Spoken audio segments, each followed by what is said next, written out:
Hello, everyone. Welcome to our Air Quality 101 conversation. We're going to have Megan Green, Mobile Sources Program Manager from Mecklenburg County Air Quality, and Meg Fencil from Sustain Charlotte, our Program Director, and we're going to host this conversation on air quality today. I'm going to hand it off to Meg to get us started. Thank you, Siboney, and thanks so much to Megan for joining us today. We're celebrating Air Quality Awareness Week, and we're really glad that you could join us to tell us a little bit more about air quality and how we can protect our health. So this is the time of year when we start to hear about ozone. Can you tell us what ground level ozone is and why we should be concerned about it?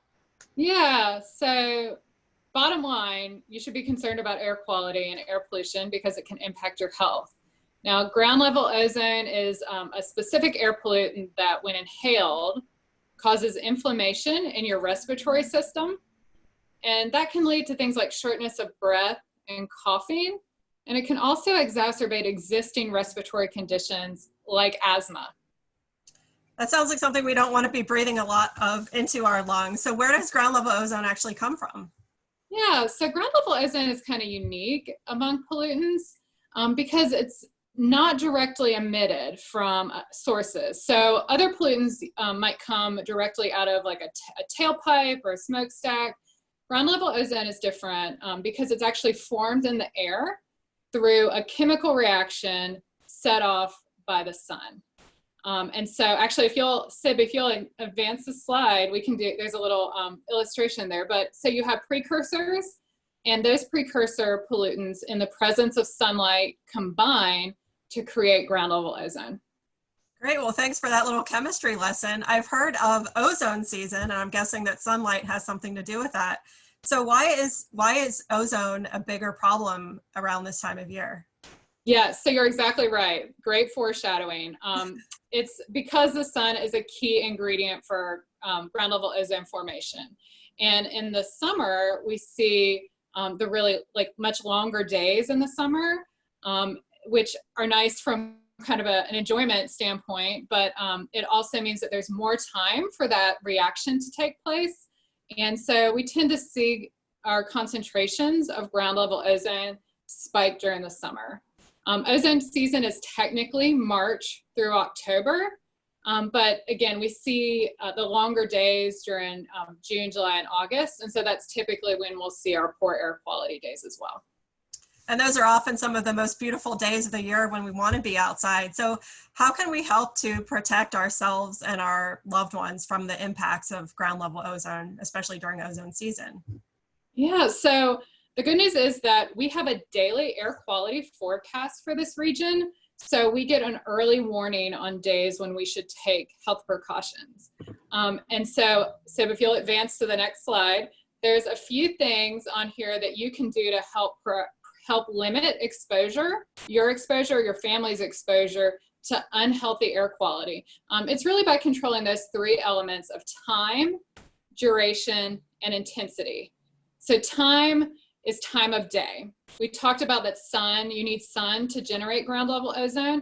And so what we see is that as the day progresses, ozone concentrations tend to peak in the mid to late afternoon.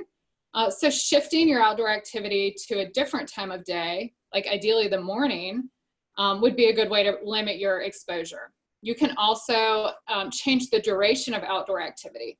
So the health standard is based on 8 hours of exposure. So any time that you can maybe limit the amount of time that you spend outdoors, or again, shifting that 8 hours to earlier in the day, just limiting your duration outdoors can limit your exposure to air pollution. And then the last thing is that intensity of your activity. So when you think of intensity, think about your respiratory rate. Am I breathing heavy or am I breathing at my normal rate? So for me, if I were to go for a run, I'd probably be breathing like twice as much as I would if I were just 3 times. Yeah, 2 to 3, maybe 4 times as much air. So if you're breathing twice as often, if you're breathing faster, you're going to be taking in like twice as much of whatever air pollution is in the air.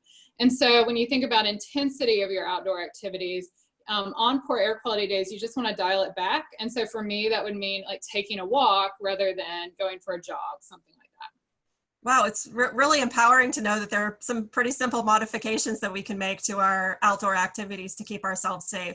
So as we think about, so you just, and that is a good point, Meg, is that the idea is not that you don't want to go outside, because there's a lot of benefits to getting outside and getting active. It really is just having information so that you can time your outdoor activity, the duration and the intensity for the conditions that we have outdoors. Great. And as we think about what we can do as a whole community to improve our air quality and reduce the amount of ground level ozone that's out there, what are some things that the whole community can do?